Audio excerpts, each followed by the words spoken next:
Hi everyone, Keith here. Hey, just wanted to give everybody this update on my arraignment this last Friday.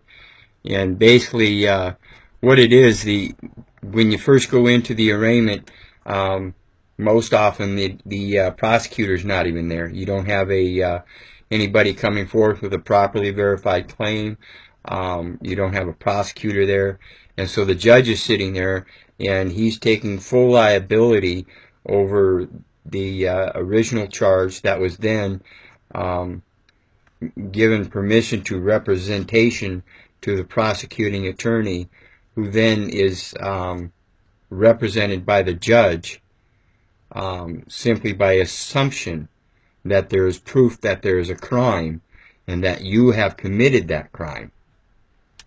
So basically, when I went into court today, that was the case. There was no prosecutor, there was no claimant, and it was just the judge and I and the other people in the courtroom. And when he called me up, and I tried to stop at the defense table and sit there and go through this process, and because I wanted him to speak clearly and loudly, so everybody and myself and that could hear it. And basically what he did was he just motioned me up to the bench. So I went up to the bench, and he turned his monitor so that I could see what he had before him, and he started reading it off, which was, of course, my name in all capital letters, and then the nature and cause of the charges. And he asked if I was the person they were representing, and I said, well, that's the same name, but I spell my name differently. And without giving him the opportunity, I just went right into spelling my name.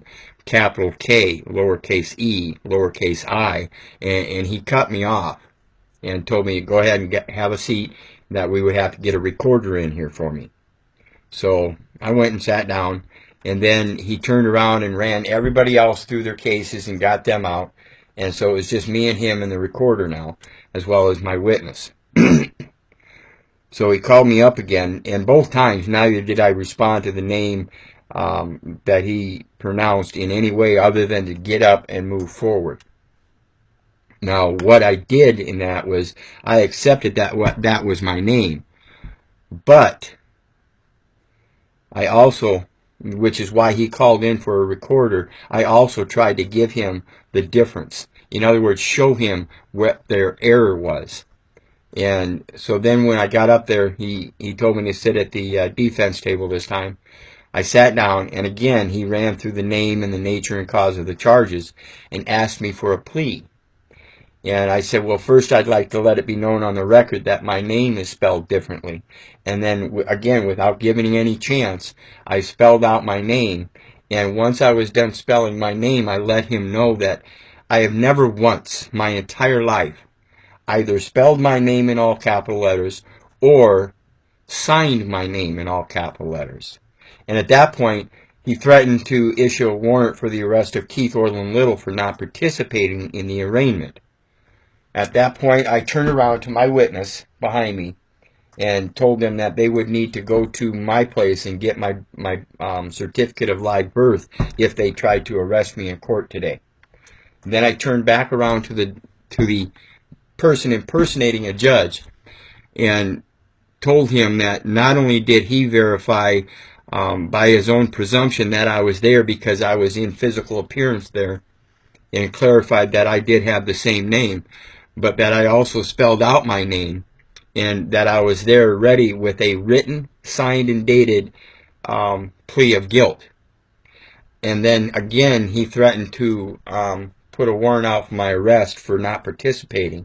And I said, so then, if you put out an arrest for Keith Orland Little, I'm free to go.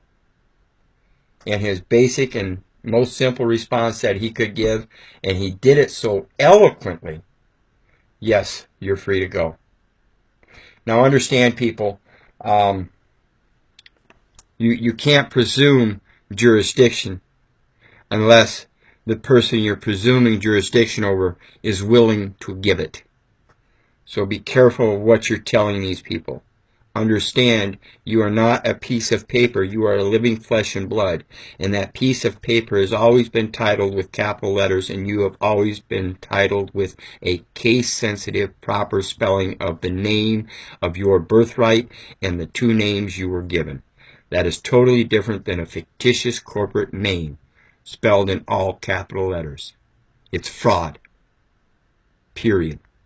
Stand up against it. It's simple. It's easy. It takes a lot of heart, but that heart comes from the knowledge. Mankind's most powerful weapon is and always will be his own mind. God bless you all. I love you. Have a good night.